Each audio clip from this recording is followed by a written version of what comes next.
ሰላም ለእናንተ ይሁን። እንደምን አላችሁ? እግዚአብሔር ደግሞ ሁላችሁ ረድቶን አግዞን ዛሬ በፊቱ እንድንሆን ይሄንን ቀን ሰጥቶናል።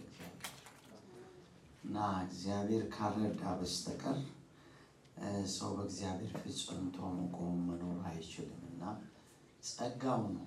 የእግዚአብሔር ጸጋ ይረዳል። ስላየዋችሁ ደስ ብሎኛል። እንደምን አላችሁ? እንደገና የጠበቀን የረዳን እግዚአብሔር ለዘላለም ይባረክ። እንግዲህ መቼም በእግዚአብሔር ፊት ስንሰባሰብ ኪዳን ይዘን ነው የምንሰባሰበው። ዝም ብለን ወይኛ የጀመርነው ወይስ በስሜት ያደረግነው ነገር አይደለም። እግዚአብሔር ፊት ስንሰባሰብ ከእግዚአብሔር ጋር ህብረት ስናደርግ መጽሐፍ ቅዱስ እንደተነገረው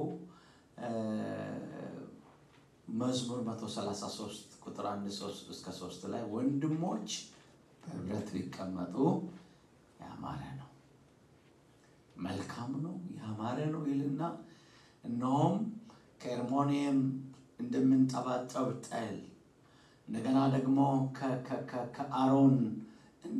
ከአሮን ጺም እንደምጠባጠብ ሽቱ ነው ይልና እግዚአብሔር በዛ ህይወትንም በረከትንም ለዘላለም አዟል።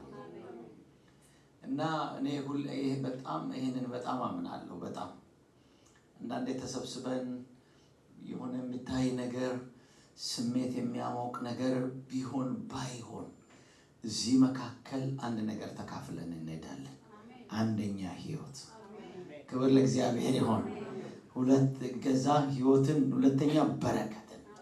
በቃ እግዚአብሔር ክርስቶስ ራስ አይደል? የቤተ ክርስቲያን ራስ አይደል? እኛ ራስ ከሆነ ክርስቶስ ፊት ስንገኝ በረከትን ተካፍለን እንሄዳለን። ስለዚህ ደስ ይለናል። እና ያው ትንሽ የድሮው እንኳን ባይባል ከተወሰነ ዓመታት በፊት ያለውን ክርስትና አውቃለሁና አንዳንዴ ቸርች በደንብ እንኳን ያልነበረ ጊዜ ልክ ወደ መጀመሪያዎቹ ቸርቾች እየተከፈቱ እያለ ነው ወደ ጌታ የመጣሁትና ያን ጊዜ ቸርች እንግዲህ በሳምንት አንዴ ምናምን ነው እና አንዳንድ ጊዜ በህብረት በቤተሰብ ድንገት የተወሰነ ሰዎች ስትገናኙ ጉባኤ ይሆናል። ስልክ የለ ዛን ጊዜ በሰፈር የሆነ ቤት ውስጥ ስልክ አለ ማለት ነው። ሞባይል የለ፣ ግን ሰው ይሳሳባል።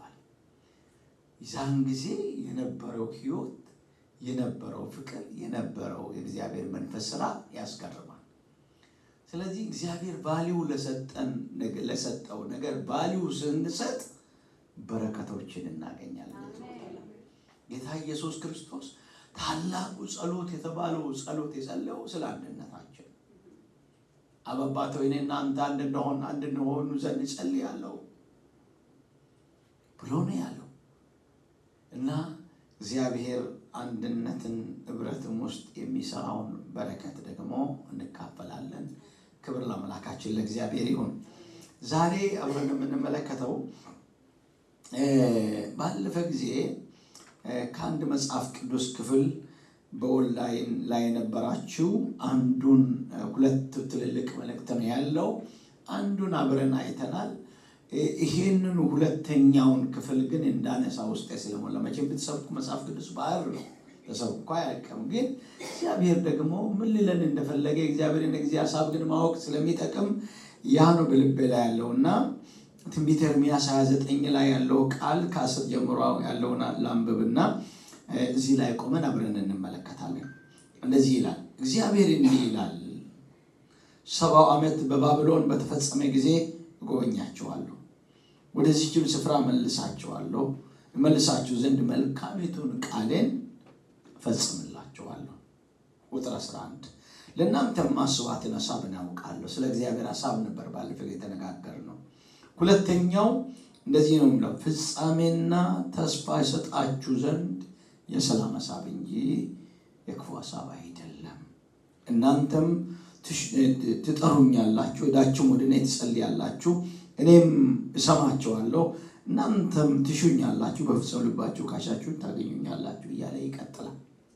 ስለዚህ እግዚአብሔር የሚሰጠው ተስፋ ፍጻሜ ያለው ተስፋ እሱ ላይ ነው ፎከስ የማደርገው። እግዚአብሔር በጣም እግዚአብሔር በተስፋ የተሞላ አምላክ ነው። በቃ ተስፋ የሌለው ሰው የጨላለመበት ሰው መቼም በዘመናችን ያየነው ማለት ነው። እኔ ምንም በዚህ ምድር ላይ ተስፋ የለኝም አሁን የሚያዋጣኝ 1 ሜትር ገመድ ነው ብሎ ገመድ ይዞ የተነሳ ሰው ድንገት ወደ ጌታ ይመጣና ከጌታ ፊት ሲሆን ተስፋን ያገኛል። ክብር ለእግዚአብሔር ይሁን። አንድ ጊዜ የዛሬ 15 ዓመት አካባቢ የቴሌቪዥን አገልግሎት ላይ በሳምንት አንድ አገለግል ነበርና አንድ ጊዜ የሆነ ሰው ደወለልኝ፣ የማላውቀው ስልክ ማለት ነው። እና የደወልኩልህ አለና እንደዚህ ክፍለ ሀገር እንደዚህ አይነት ቦታ ነው ያለሁት አለና በጣም ጌታን አውቃለሁ አገለግልም ነበረ፣ ግን ከተወሰነ ጊዜ ወደዚህ አላገለግልም፣ ውስጤም ጥሩ አይደለም፣ ሰውነቴም በሽተኛ ሆንኩኝ። ከዛ ቸርች ተውኩና በቃ አንድ ቀን ወሰንኩ አለ። ራሴን ለማጥፋት ወሰንኩኝ። ራሴን ላጠፋ ወስኜ ቀን ላይ ነው ማታ የነበረው አገልግሎት ቀን ላይ ይደገማልና ቀን ላይ ከዛ በኋላ በቃ ራሴን ልገድል በቃ እንዴት ነው የሚገለው የትጄ ገላለሁ ብዬ ያሰብኩኝ ቤት ገብቼ እንደዚህ ደገፍ ብዬ ወንበር ላይ ቁጭ እንዳልኩኝ ቴሌቪዥን ላይ ስብከት መጣ እና ሲሰበክ ሳላቅ አቴንሽን ያዘዋል። ከዛ ቃሉን ሰማው ከዛ እየሰማው አቅም እያገኘው ጉልበት እያገኘው መጣው። ከዛ ጭንቅላቴ ላይ የከበበኝ ሁሉ ተገፈፈ።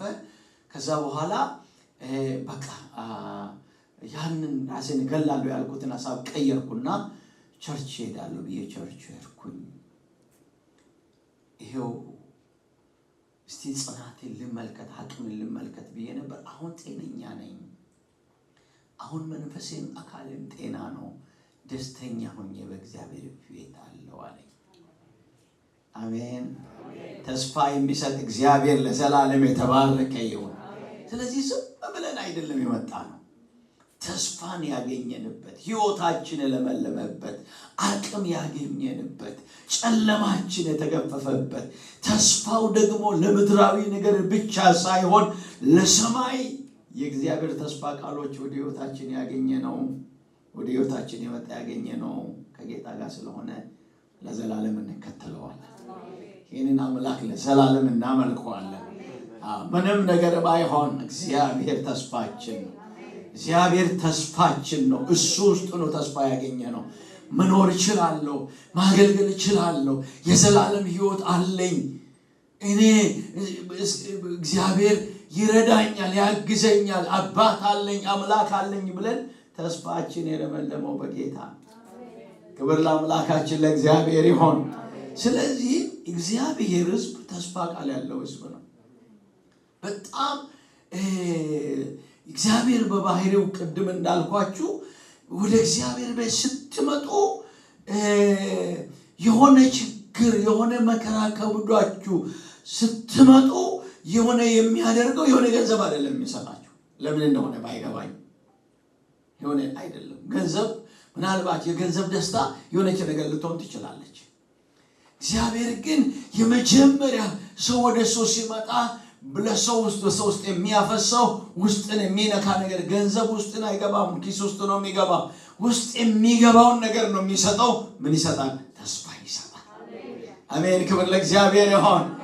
ገንዘብ ካላችሁ ለምሳሌ የወራዊ ወጪያችሁ 1000 ቢሆን 1000 ብታገኙ ለአንድ ወር ይሄን አደርጋለሁ ብሎ ለአንድ ወር ተስፋ ነው ያላችሁ። ነገር ግን እግዚአብሔር ተስፋ ሲሰጣችሁ ለአንድ ወር አይደለም፣ የዘላለም ተስፋ በሕይወታችሁ ውስጥ ይሆናል። ስለዚህ እግዚአብሔር በጊዜ የማይወሰን በሁኔታ የማይወሰን በአቅም የማይወሰን የሚሰጠን ተስፋ ከነገሮች በላይ የሚያኖር ተስፋ ነው እግዚአብሔር የሚሰጠው። ስለዚህ ወገኖች የእግዚአብሔር ሕዝብ ተስፋ ያለው ሕዝብ ነው። እዚህ ቦታ ላይ እግዚአብሔር የተናገራቸው የተማረኩት፣ በምርኮ ያሉ፣ በችግር ያሉ፣ ከሀገራቸው የተፈናቀሉ ጠላት ተስፋ የላችሁም፣ የእግዚአብሔር የአባቶቻችሁ ለአብርሃም የገባው ተስፋ ቃል ቀርቷል፣ አትቀጥሉም ብሎ እያለ እግዚአብሔር በነቢዩ ኤርምያስ በኩል መጣና ፍጻሜ ያለው ተስፋ ለእናንተ ያለኝ አላቸው። አቤት እግዚአብሔር ደግሞ ምናልባት መቼም ያው ታውቃላችሁ ሰዎች ስለሆናችሁ የሆነ ነገር ለማድረግ ካሰባችሁ ለምሳሌ የሆነ ቢዝነስ ለመስራት ካሰባችሁ የሆነ ሰው ብታማክሩ ምን ያህል ገንዘብ አላችሁ ይላችኋል። የሆነ ሀብት ያለው ዘመዳችሁ ጋር ብትሄዱ ምን ያህል አላችሁ ምንድነው የሆነ ነገር ለመጨመር እንጂ ከዜሮ ተነስቶ ተስፋ የሚሰጥ ማንም የለም። እግዚአብሔር ግን ምንም በሌለበት በባዶ ነገር ላይ ተስፋ ቃል ይሰጣል። ይችላል ስለሚችል ወገኖቼ የታመነ ስለሆነ አቅም ስለሆነ ተስፋ ለሌለው ሰው ተስፋ ይሰጣል እግዚአብሔር። የሚታመን ነገር ባይኖር ተስፋ ይሰጣል እግዚአብሔር። ስለዚህ እግዚአብሔር ምንም በሌለበት ምርኮ ውስጥ ያሉ ለእናንተ ተስፋ አለኝ ተስፋ ቃል አለኝ ይሄ ተስፋ ደግሞ የሚፈጸም ተስፋ ነው አላቸው። ነፋስን እንደመጎሰም አይደለም። ስለዚህ ወገኖች የቀደሙት እግዚአብሔር ሰዎች በሕይወታቸው ደስተኛ ሆኖ በሕይወታቸው ተማምኖ የኖሩት መከራን የተጋፈጡት እንዴት ነው ብላችሁ ካላችሁ ብረት ለበስ ስለሆነ አይደለም፣ በተስፋ የተሞሉ ሰዎች ናቸው። እግዚአብሔር አይጥለንም ይላሉ። እግዚአብሔር አይተወንም። እግዚአብሔር ያየልን ነገር አለ። እግዚአብሔር የገባልን ነገር አለ። ያስወርሰናል፣ ያስጨብጠናል ብሎ ውስጣቸው ሙሉ ነው፣ ልባቸው ሙሉ ነው። አሜን። ክብር ለእግዚአብሔር ይሁን። አሜን። ስለዚህ እግዚአብሔር በብዙዎች ጋር መጥቶ ተስፋ ሊሰጣቸው ነበር። ወደ አብርሃም መጣና ዘፍጥረት ምዕራፍ 12 ቁጥር 1 ላይ እባርክሃለሁ ከዛ ታላቅ ሕዝብ አደርግሃለሁ ስምህን ገናና አደርገዋለሁ በአንተ የምድር ነገድ ሁሉ ይባረካሉ። የለውም እኮ ልጅ የለውም። ከዛ በኋላ ጥሩ ነው ደስ አለው አመነ ይላል አብርሃም። ያ የእግዚአብሔር ተስፋ ቃል ልቡን ያዘው። ያ የእግዚአብሔር ተስፋ ቃል እግዚአብሔርን እንዲከተል አደረገው። እግዚአብሔርን ሲከተል ሄዶ ቀናቶችን እያስቆጠረ አመታቶችን እያስቆጠረ ሰይጣን ግን የሚያወራው ኤሌዘር ይወርሳል ይላል። አንተ ልጅ የለህም። ከዛ አብርሃም ሁሉ ጊዜ የሚሰማው ሰይጣን በዙሪያ የሚያወራው ኤሌዘር ይወርሳል። እግዚአብሔር ደግሞ አንዳንድ ጊዜ እግዚአብሔር ባህሪ ስትመለከቱ አንዳንድ ጊዜ ሰዎች በቃ እንደዚህ እግዚአብሔር ብሎኝ ነበር የለም ምናምን ይላሉ። እግዚአብሔር ወገኖች እያጽናና እያበረታ ወደ ተስፋ ቃሎቹ ያደርሳል። አሁን እዚህ ጋር የምናሳልፈው ጊዜ አሁን እግዚአብሔር የምናገረን ቃል ዝም ብሎ ሳይሆን ተስፋ ቃል ላለው ሕዝብ እግዚአብሔር በማጽናናቱ ያጽናና በቃሉ እየደገፈ ተስፋ እየሰጠ ወደ ተስፋ ቃል ያደርሳል እግዚአብሔር። ስለዚህ እግዚአብሔር አብርሃም ይላል ተገለጠለት ይላል። አብርሃም ኤሌዘር ይወርሰኛል በቃ ልጅ የለኝም ብሎ ሲል ዘፍጥረት ምዕራፍ 12 ላይ መጣና እግዚአብሔር ለአብርሃም ተገለጠለትና አብርሃም ሆይ አትፍራ እኔ ላንተ ጋሻ ነኝ። አሜን። እኔ በጣም እግዚአብሔር አስተማማኝ አምላክ እግዚአብሔር ያለንን ነገር ያለልን ቦታ እስክንደርስ ድረስ ወጀብ ይኖራል፣ አውሎ ንፋስ ይኖራል፣ እግዚአብሔር ግን ጋሻ ይሆናል። አሜን። ክብር ለእግዚአብሔር ይሁን።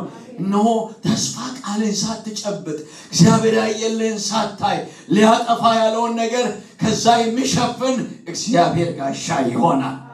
እግዚአብሔር የሚከልል ማን ነው ወገኖች? አትፍራ እኔ ላንተ ምንድነኝ? ጋሻ ነኝ። እግዚአብሔር ጋሻ የሚሆናቸው ተስፋ ቃል ላላቸው ሰዎች ናቸው።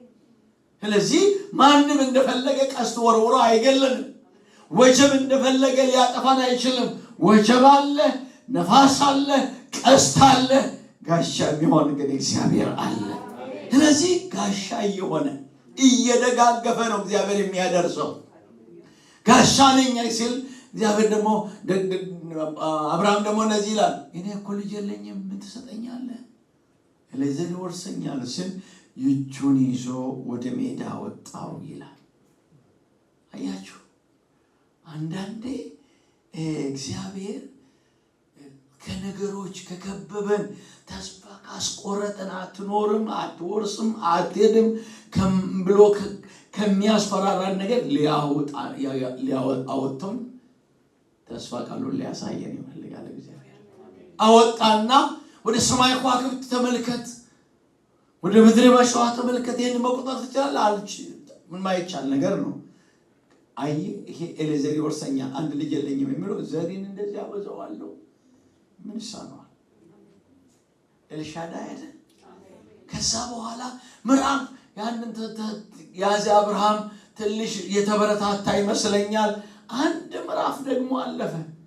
16ኛ ምዕራፍ አለፈና 17ኛ ምዕራፍ ላይ ተፍገመገመ ይመስለኛል። የመቼም ሁሉ ጊዜ የሚያስቀጥለን ቃል ያስፈልጋል። በሕይወታችን የእግዚአብሔር ቃል ያስፈልገናል። ብርታታችን አቅማችን ቃሉ ስለሆነ 17 ላይ መጣና ቁጥር 1 ላይ አብርሃም እንደገና ተገለጠለትና አብርሃምን እንደዚህ ያለው ይላል፣ እኔ ኤልሻዳይ ነኝ።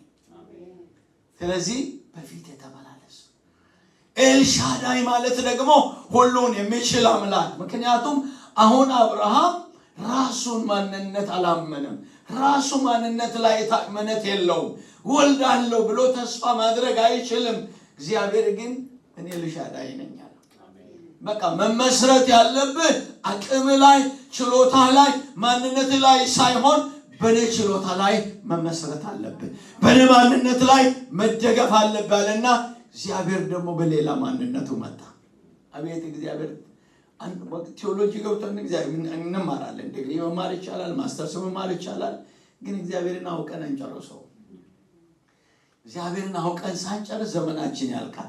እዚህ ጋር እግዚአብሔር ጋሻ፣ እዚህ ጋር እግዚአብሔር ኤልሻዳይ። በእግዚአብሔር ቤት በቆያችሁ ቁጥር፣ በእግዚአብሔር ፊት በተመላለሳችሁ ቁጥር እግዚአብሔር በማንነቱ ይገለጥላችኋል። አሜን። ክብር ለእግዚአብሔር ይሁን። ያንን ብሎ ነው እንግዲህ ይሄ ተስፋ ቃል ያለው ሰው፣ ይሄ እግዚአብሔር የተናገረው ሰው ዘመን እየቆጠሩ ከሳራ ጋር እየቀጠሉ ከዛ በኋላ ምዕራፍ 18 ላይ መጣ ይላል። እግዚአብሔር መጣ፣ አብርሃም ተገለጠለትና የዛሬ ዓመት ሳራ ወንድ ልጅ ትታቀፋለች ሲባል አብርሃም እየሰገደ ያለ ምን ይሆናል? ይስቃል። ሳራ በድንኳን ውስጥ ትስቃለች። የማይመስል ነገር የማይመስል አያችሁ። አንዳንድ ጊዜ ማንነታችንን እኛን ነገር እያሳየን የእግዚአብሔርን ተስፋ ቃል እንድንጠራጠር የሚያደርግ ክፉ የተመታ ይሁን። አያችሁ፣ እግዚአብሔር ችሎታውን ሳይሆን አሁን ችሎታቸውን የሚያስቡት። ስትስቅ ምዕራፍ 18 ቁጥር 17 18 ላይ ሳራ ለምን ሳቀች? ቀጠለና በውኑ ለእግዚአብሔር የሚሳነው ነገር አለ? ዋው! አፍ የሚያሰጋ ዛሬ እግዚአብሔር ለነገራችሁ ነገር ለማይመስል ነገር እኔ ለእናንተ መልእክት አለኝ። ተስፋ ቃል የሰጣችሁ እሱ ኤልሻዳይ ነው። ይችላል እሱ። አዎ እኛ በቃ ብርቱ ስለሆነ ነገሮች ስለተመቻቸው ሰው ስለተቀበለ ጥሩ ስለሆነ አይቶ ተስፋ ቃል አልገባልንም። እግዚአብሔር ለአብርሃም ስም ይላል መጽሐፍ ቅዱስ በማንም ለምን ስላልወደደ እግዚአብሔር በቀኙ ማለ። ክንዱን ተማምኖ ቃሉን ተማምኖ የጠራን እግዚአብሔር ይባረክ። አስተማማኝ ነው በሉሲ። እግዚአብሔር አስተማማኝ አምላክ ነው። የሚያስተማምን ጌታ ነው። ስለዚህ ይታመናል እንጂ እግዚአብሔር አይጠረጠርም።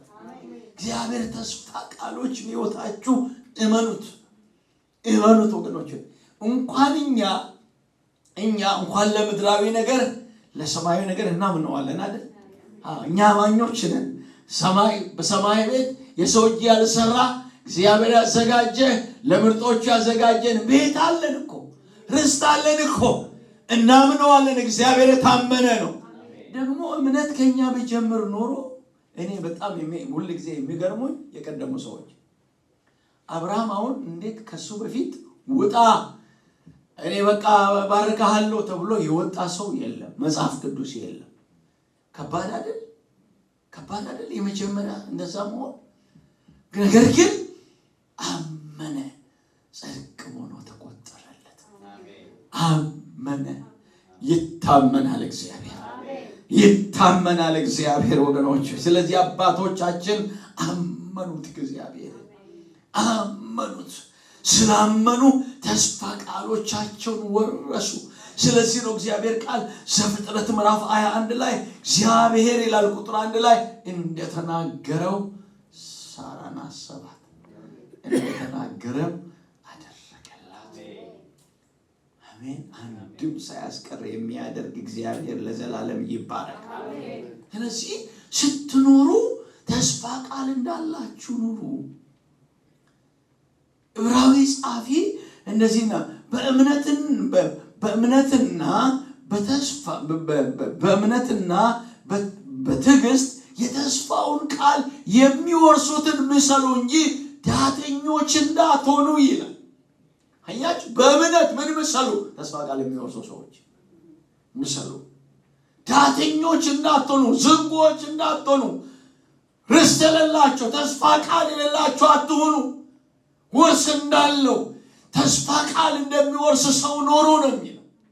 ስለዚህ እግዚአብሔር የገባልን በእያንዳንዳችን ሕይወት የሚያደርገው እግዚአብሔር ሊያደርግ ያለው እግዚአብሔር ሊፈጽም ያለው ነገር ማመን ያስፈልጋል። ተስፋ ቃሎቻችን ሮሜ ምዕራፍ 4 ላይ ስትመለከቱ አብርሃም ይላል እግዚአብሔር ዘርን እንደ ሰማይ ከዋክብት እንደ ምድር አሸዋ አበዛለሁ ባለ ጊዜ ይላል ቃል ይዞ አመነ ይላል። ምን ይዞ? ተስፋ ቃል ይዞ አመነ። ወገኖቼ ምንም በዚህ ምድር ላይ ብትይዙ የሚያስተማመን የሚያዛልቅ ነገር የለም። አቅማችን እንኳን አንዳንድ አቅም ይከዳናል፣ አንዳንድ ልባችን ይረበሻል። ብትይዙት ግን የሚያስተማምን ከእግዚአብሔር አንደበት የወጣ የታመነ ቃል አለ። ሁል ጊዜ ልባችሁ ሙሉ የሚሆን፣ ሁል ጊዜ ጨለማ ቢሆን ብርሃን የሚሆንላችሁ፣ ሁል ጊዜ ብቸኞች ብትሆኑ በእግዚአብሔር ሕልውና የምትከበቡ የሚያሻግር የሚያቆም የሕያው የእግዚአብሔር ቃል ለኛ አለልን። ስለዚህ አብርሃም ተስፋ ቃል ይዞ አመነ። ልጅ ይዞ አይደለም፣ ሳራ አርግዛ አይደለም ያመነው፣ ቃል ይዞ ነው ያመነው። ቃል ይዞ አመነ። ስለዚህ ይህንን እንደዛ ነው የሚለው። እግዚአብሔር ደግሞ ይላል ቀጥታ ስትመለከቱ የሰጠውን ተስፋ ቃል ሊፈጽም እንደሚችል አጥብቆ እየተረዳ ለእግዚአብሔር ክብር እየሰጠ ለእግዚአብሔር ክብር ሰጠ እንጂ ባለማመን ምክንያት እግዚአብሔር አልተጠራጠረም ይላል። በሕይወታችን በተስፋ ቃሎቻችን እግዚአብሔር ተስፋ ቃል በሕይወታችን እንዳይሆን ሰይጣን መከልከል አይችልም። በጣም እርግጠኞች ሊገፋችሁ ይችላል፣ መከራ ሊያመጣባችሁ ይችላል፣ ጥርጣሬ ሊዘራ ይችላል። ጠላት፣ ክፉ ሰዎች ከእግዚአብሔር ተስፋ ቃል ሊያስቀሩት አይችሉም። ከእግዚአብሔር ተስፋ ቃል የሚያስቀር አንድ ነገር አለ መፍራት ያለብን። አንድ ጊዜ ወደ ጅማ አካባቢ ወደ ገጠር ወደ ደን ወዳለበት ቦታ ሄድንና ደን በመንግስት የተጠበቀ ደን ነውና ደኑን ትጎበኛላችሁ ውስጥ እየሄዳችሁ። መጨረሻ ደኑን ጫካውን ጎብኝታችሁ ልትወጡ ስትሉ አንድ ነገር ሳጥን ተሰርቶ ሳጥን ኦልሞስት 1 ሜትር በ2 እንደዚህ 1 ሜትር በ1 ሜትር የሆነ ተሰርቶ ላዩ ላይ አንድ ነገር ተጽፏል። እንደዚህ ነው የሚለው ይሄንን ጫካ ይሄንን ደን ሊያጠፋ የሚችል አንድ ክፉ ሰው ስላለ ይሄ ሰው ይሄንን ጫካ እንዳይጠፋ ተጠንቀቁ።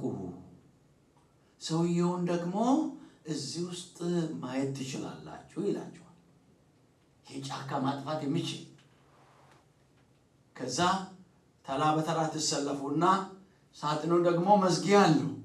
ይከፈትና ያንን ሰው ለማየት ዝቅ ስትሉ ውስጥ ያለው መስታወት ነው፣ ራሳችሁን ነው የምታዩት። እኔም አንድ ነገር እላችኋለሁ፣ ምንም ጠላት ቢበዛባችሁ፣ ብቸኞች ብትሆኑ፣ ዘመን ክፉ ቢሆን የእግዚአብሔር ተስፋ ቃል አይቀርም።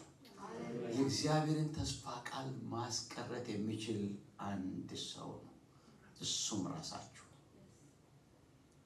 ብዙ ሰዎች የእግዚአብሔር ተስፋ ቃል የጎደሉ በራሳቸው ምክንያት፣ በራሳቸው አለማመን፣ በራሳቸው መጠራጠር፣ በራሳቸው አለመጽናት።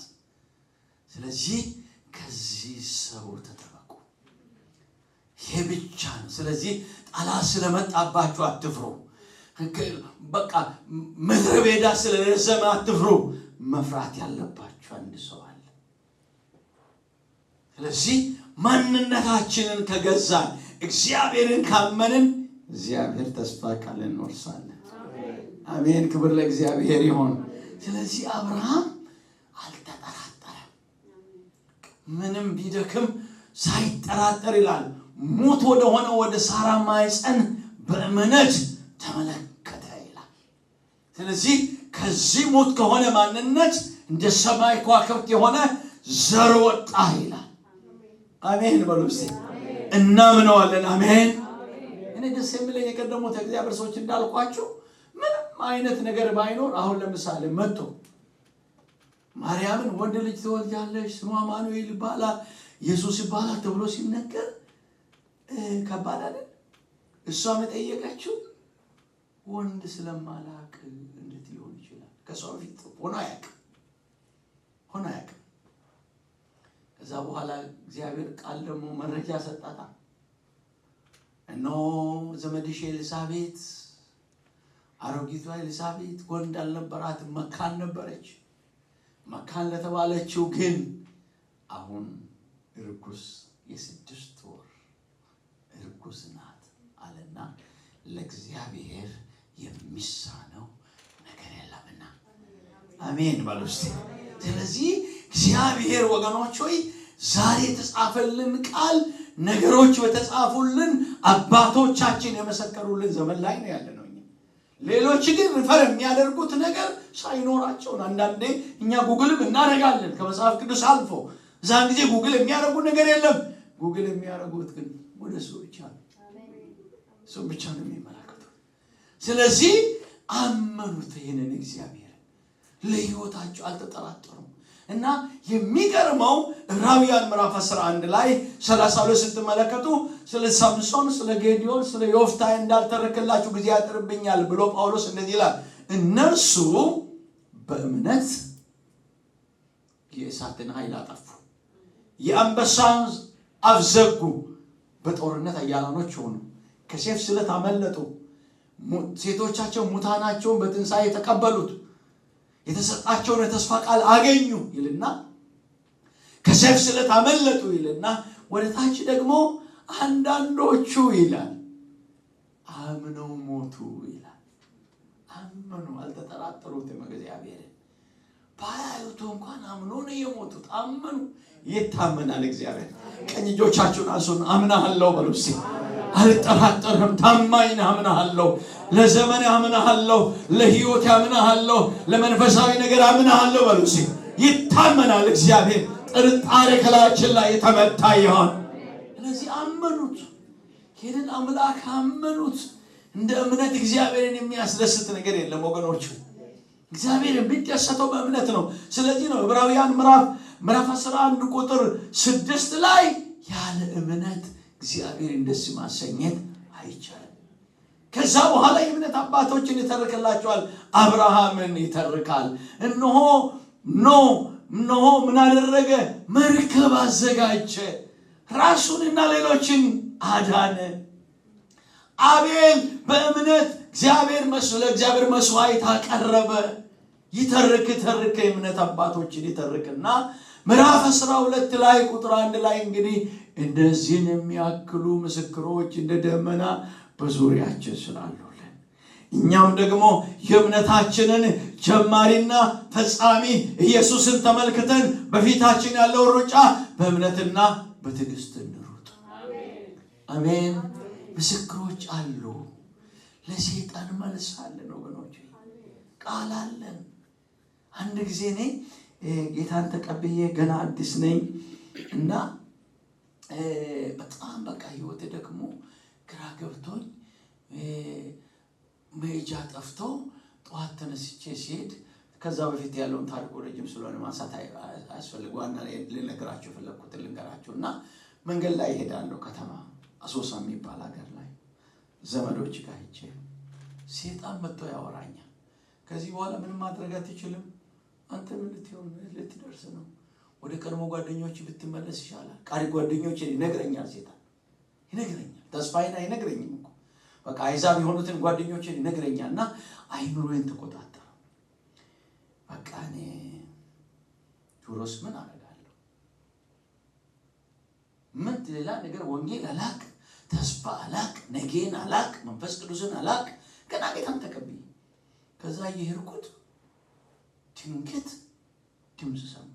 ስም ሰምቼ ማላቅ ድምፅ። ከዛ እንደዚህ የሚል ቃል፣ እስራኤል ሆይ መንገዴ ከእግዚአብሔር ተሰውሯል፣ ፍርዴ ከአምላኬ ርቋል። ለምን ትላለህ? ለምን እንዴት እናገራለህ? እግዚአብሔር የዘላለም አምላክ የምድር ዳርቻ ሁሉ ፈጣሪ ነው ይልና አይደክምም፣ አይታክትም፣ ማስተዋሉም አይመረመርም። ለደካማ ኃይልን ይሰጣል፣ ብርታት የሌለውም ጉልበትን ይጨምራል። ወጣቶች ይደክማሉ፣ ጎበዛዝቶች ፈጽሞ ይወድቃሉ። እግዚአብሔርን በመተማመን የሚጠባበቁ ግን ኃይላቸውን ያድሳሉ፣ እንደ ንስር በክንፎቻቸው ይወጣሉ፣ ይሮጣሉ፣ አይደክሙ አይታክቱም የሚል ሰማል። እኔ ይህ ወንጌል እንዳለም አላውቅም። ከዛ በኋላ ይህንን ቃል ወስጄ እግዚአብሔር የዘላለም አምላክ የምድር ዳርቻ ፈጣሪ ነው ድምፅ እየሰማሁ አይደክምም፣ አይታክትም፣ ማስተዋሉም አይመረመርም፣ ለደካማ ኃይልን ይሰጣል፣ ብርታት የለውም ጉልበትን ይጨምራል እያልኩ መናገር ሲጀምር ጨለማ ከላይ ላይ ተገፈፈ። ከዛ ቀን ጀምሮ በዛ አይነት መንገድ ሰይጣን መጥቶ አያውቅም። ስለዚህ ወገኖች የሚያበረታ ቃል አለን እኛ፣ የታመነ ቃል አለን እኛ፣ የተጻፈልን ቃል አለን። ስለዚህ ለጠላቶቻችን መልስ አለን። ለሚገጥመን መከራ፣ ለምናልፍበት መንገድ በፊታችን ለሚቆም ጠላት መልስ አለን። የቀደሙት አባቶቻችን ፊት ለፊት ነው የተጋጠሙት ከሰይጣን ጋር። አልጋ በአልጋ የሆነ ክርስትና የለም፣ ተጋድሎ ነው ክርስትና። ትልቅ ነገር በሕይወታችሁ እንዲሆን ከታሰበ ትልቅ መከራ ውስጥ መጽናት ያስፈልጋችኋል። ትልቅ ሰልፍ ማለፍ አለባችሁ። ብዙ ሰዎች በእግዚአብሔር ቤት ውስጥ አሉ፣ አቅም የሌላቸው፣ ጉልበት የሌላቸው፣ ብዙ ነገር ያልተጋፈጡ፣ ጥግ ጥግ እየያዙ የሚሄዱ የጀመሩትን ክርስትና የጀመሩትን አገልግሎት በጣም ይቅርታል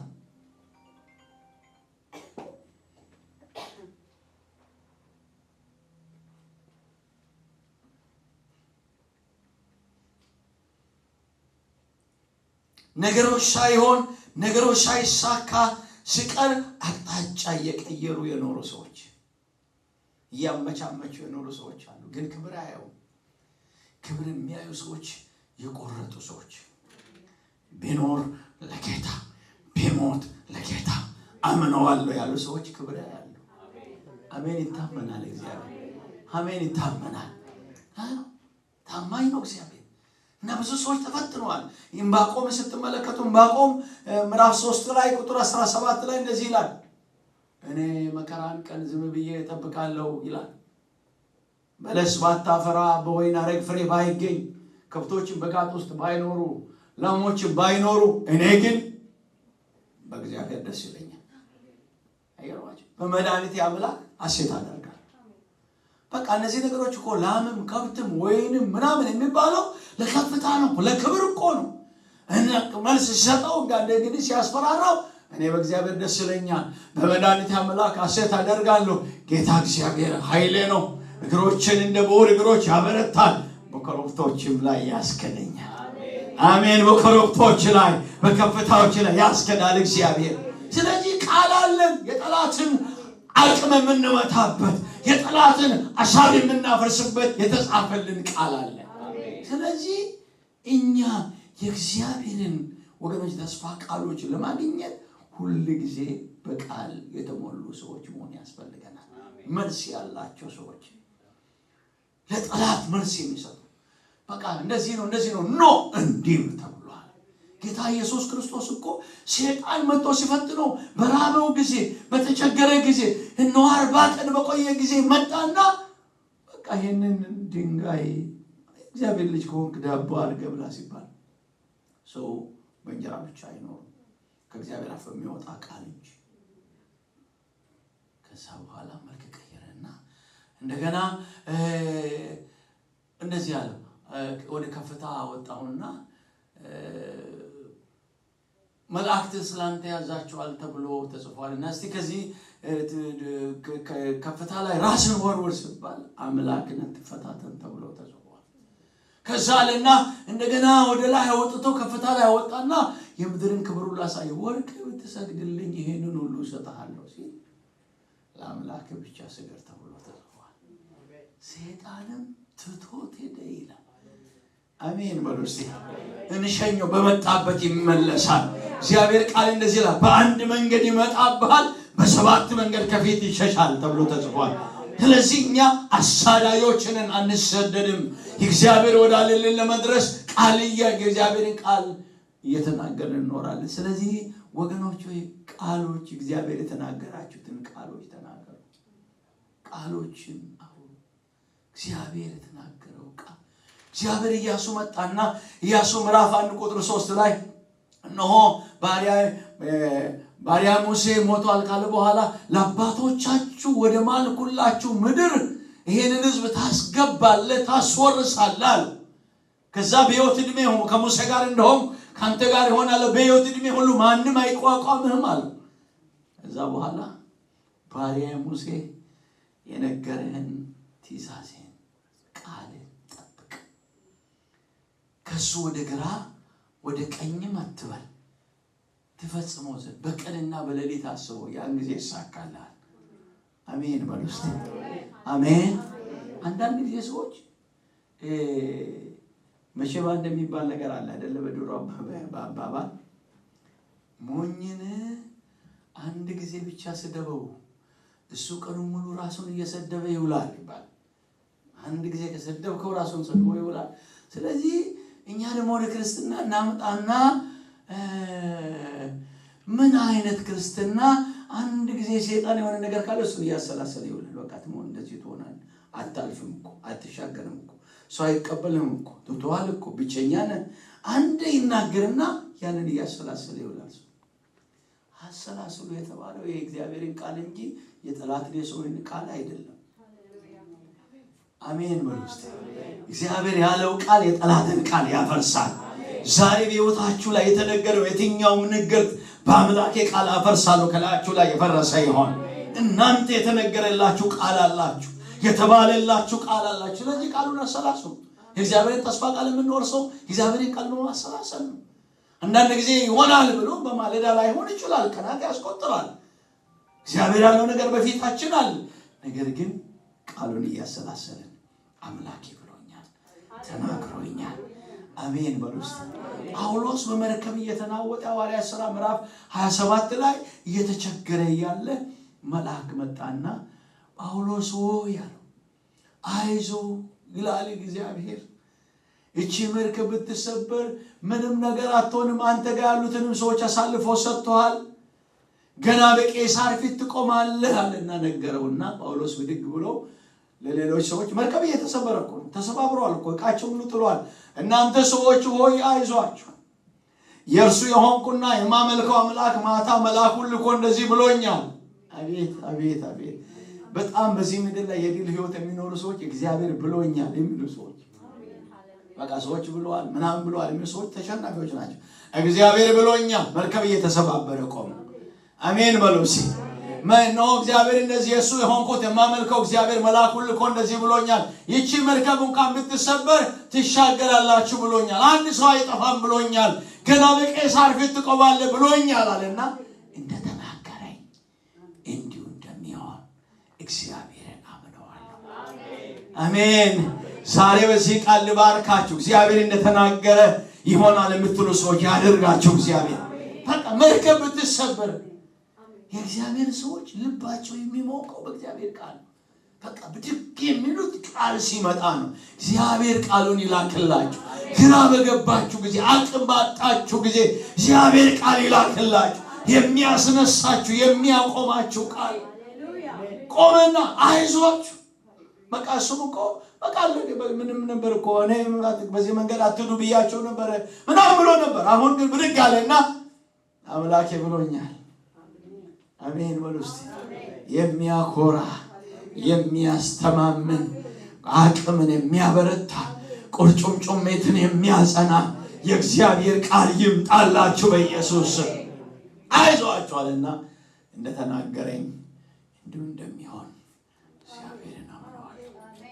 አልጠራጠርም። ይህች መርከብ ብትሰበር አልጠራጠርም አለና ልክ ምዕራፍ 27-28 ላይ ቁጥር 1 ላይ ሄዳችሁ ከተመለከቱ በሰላም ከተሻገርን በኋላ አረማውያን የሚያስገርም ቸርነት አደረጉልን።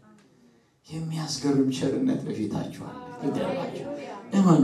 ቸርነት አደረጉልኝ ይልና እዛ ቦታ ላይ እንደገና ተመልከቱ። የሰይጣን ውጊያ እኮ አይቆምም።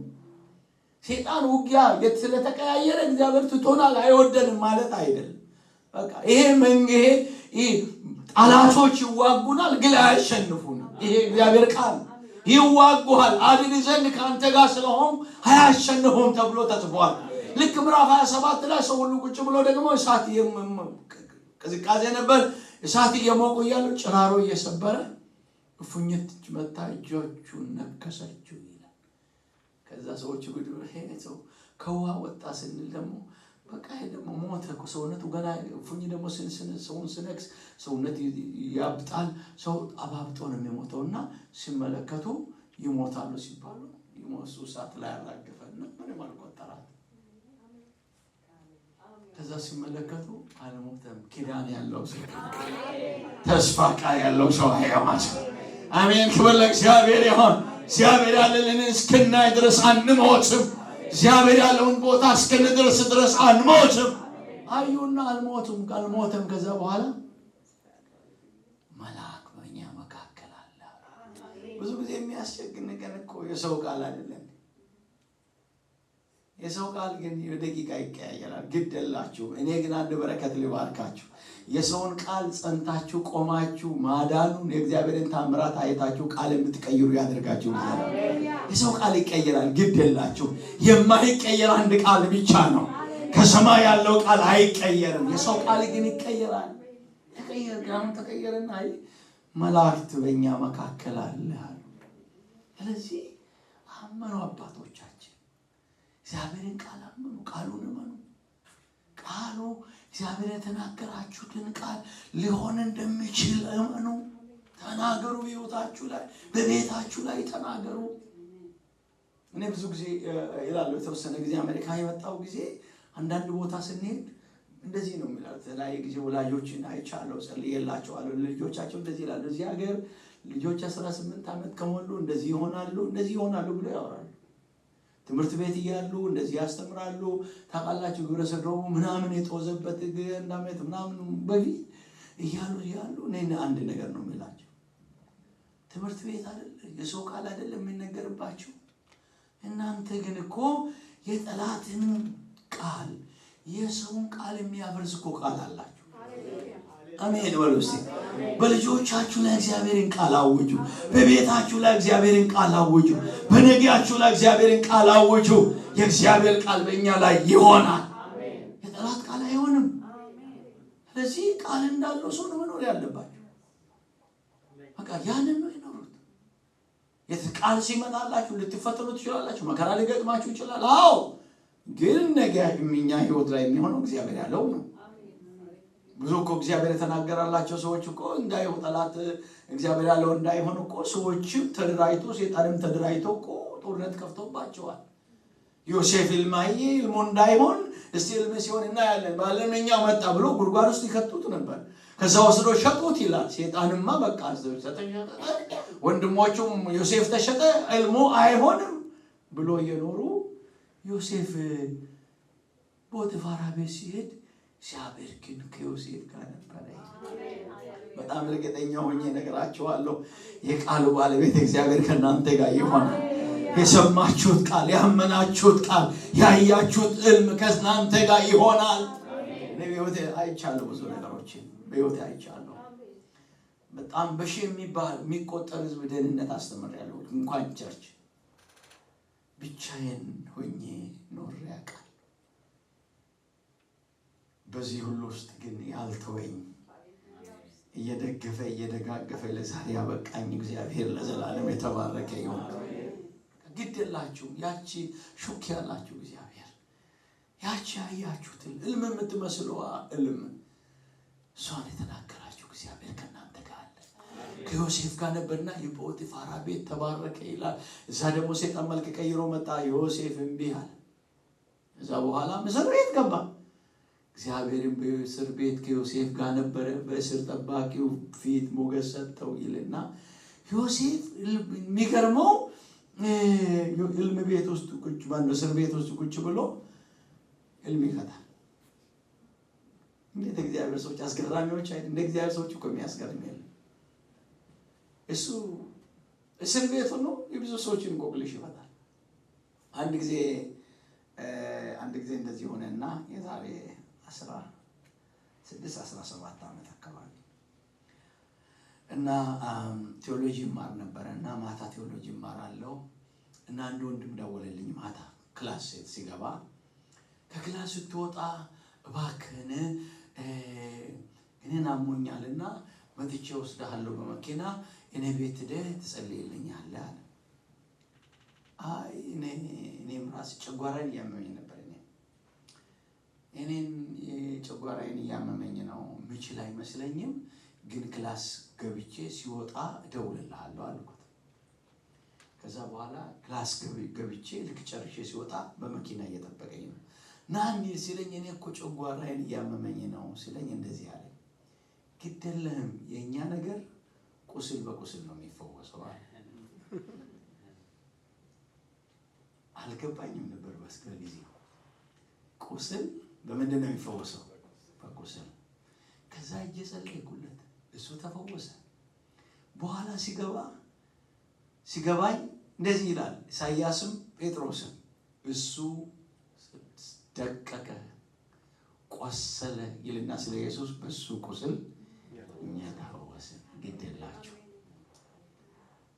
የላችሁ። ስለዚህ እንቆቅልሽ ሳይፈታ እንቆቅልሽ ይፈታል። ግድ የላችሁ። እንቆቅልሽ የሚፈታበት ጊዜ ይመጣል። እናንተ ሕልማችሁን አትጣሉ እንጂ ጸጋችሁን አትጣሉ እንጂ። ከዛ በኋላ ቀኑ ሲደርስ ደግሞ አንድ ሰው ትወጣለህ ብሎ አለና እንደዚህ አለ። በወጣ ጊዜ ደግሞ እንዳትረሳኝ አለው። ችግር አንዳንዴ ያው ይከብዳል። ያ ሰው ይላል ዮሴፍ ረሳው እንጂ አላሰበው። ያስበኛል ያላችሁ ሰው ላይ ያስባችሁ ይችላል። ግን የማይረሳ አንድ አምላክ አለ። ሁሌ በፊቱ የታሰባችሁ ብትሆኑ ማይረሳ ማይተው። ከዛ ዮሴፍ ቀን ደረሰ።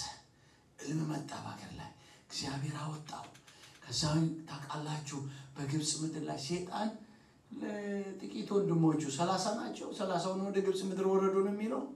30ዎቹ ሲመኛ ላይ ንጉስ ስትሆን እናያለን ምናምን ያሉት ግብፅን ጨመረለታ እግዚአብሔር። በተገፋችሁ ቁጥር ርስታችሁ ይሰፋል እንጂ የእግዚአብሔር ተስፋ ቃል አይቀርም። ከዛ በኋላ በዙፋን ላይ ተቀምጦ ተርቦ አቁማዳ ይዞ መጥቶ ዮሴፍ ፊት ሰገዱ። አይሆንም ይባላል እንጂ ይሆናል። እግዚአብሔር ያለው ይሆናል። ሰዎች ያስቀሩትም ይሆናል። ነገር ግን እግዚአብሔር የተናገራችሁትን ቃል ወገኖች የመጨረሻ ነገር ልናገርና ልጨርስ። በሕይወታችሁ የእግዚአብሔር ተስፋ ቃል እንዲሆን ሌላው ማድረግ ያለባችሁ ዝም ብላችሁ እግዚአብሔርን ፍቃድ እያደረጋችሁ ኑሩ። በቃ አድርጉ ብላችሁ። ታማኝ ነው እግዚአብሔር፣ ታማኝ ነው እግዚአብሔር። አንጌታ ያስደፋን ደግሞ ያሳፍር ለምታመኑበት ታማኝ ነው እግዚአብሔር። አንዳንዶች እየዘመሩ እነ ጳውሎስ ታስረው ተደብድበው ወይኒ ቤት ተጥለው ይዘምራሉ። ሲዘምሩ የወይኑ መሰረት ተናወጠ። ስለዚህ እያጎረመረምን የእግዚአብሔርን ተስፋ ቃል መውረስ አይቻልም። ብዙዎች መንገድ ላይ የቀሩት እግዚአብሔር ማድረግ ስላቃተው ሳይሆን ስላጎረመረሙ ነው። እነሆ ያላጎረመረሙ ግን መከራን አለፉ፣ ችግርን አለፉ። ባህር ተከፈለላቸው፣ ከምድረ በዳ ውሃ ፈለቀላቸው፣ ኢያሪኮ ፈረሰላቸው። ስለዚህ ነው ዕብራውያን ምዕራፍ 10 ቁጥር 36 ላይ እንደዚህ ይላል፣ የጌታን ፈቃድ እያደረጋችሁ የተሰጣችሁን የተስፋ ቃል እንድታገኙ መጽናት ያስፈልጋችኋል። ሁለት ነገር ነው የሚናገረው። አንደኛ ጽናት፣ ስለ ጽናት ቅድም ስናገር ነበር። ሁለተኛ ዝም ብላችሁ እግዚአብሔርን ፈቃድ አድርጉ። አንዳንድ ሰዎች በቃ የሆነ ነገር ሲሆን ያጎረመርማሉ፣ ወደ ቤታቸው ይመለሳሉ፣ ቸርች ይተዋሉ፣ አገልግሎት ይተዋሉ፣ እግዚአብሔርን ይከሳሉ። እንዴት ይቻላል? እኔ በጣም ያው እግዚአብሔርን በማመናችን በማገልገላችን እኛ ተጠቀምን እንጂ እኮ በክብሩ ላይ እንደ ነገር እኮ አንጀምርም። እሱ እኮ አምላክ ነው አይደል? እልፍ አእላፍ መላእክቶች ሁሉ ቅዱስ ቅዱስ ቅዱስ የሰራዊት ጌታ እግዚአብሔር፣ ምድር ሁሉ በክብሩ ተሞልታለች እያሉ የሚሰግዱለት፣ እኔ እግዚአብሔርን በማምለክ በማገልገል እኔ ነኝ የተጠቀምኩት። አንድ ጊዜ አንድ ሙስሊም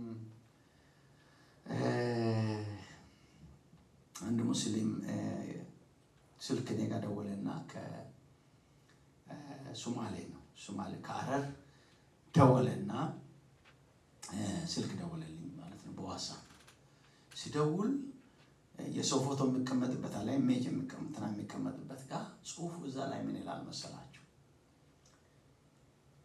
አምላኬ ይላል፣ አንተ ከኔ ውጪ ብዙ ባሪያዎች አሉ፣ እኔ ግን ካንተ ውጪ ሌላ አምላክ የለኝምና አትተወኝ ይላል። ወገኖቼ እግዚአብሔር ላይ ብዙ ባሪያዎች አሉ፣ እግዚአብሔር ብዙ ሰዎች አሉ፣ እልፍ አእላፍ መላእክት አሉ። እኛ ግን ያለ እሱ ምንም የለንም።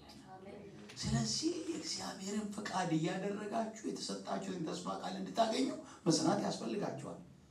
ዮሴፍ እያጉረመረመ ዕልም እየፈታ ጶጢፋራ ቤት ውስጥ እያገለገለ ቤቱ እየተባረከ እግዚአብሔር ተስፋ ቃል ይመጣል። እግዚአብሔር አንዳንድ ሰዎች በቃ እንደዚህ ብሎኛል፣ ድሮ ታውቃላችሁ ተስፋ ቃል በወረቀት ላይ ነው በደብተር ላይ ይጻፋል። ደብተር ሞልቶ እንደዚህ ብሎኝ ነበረ።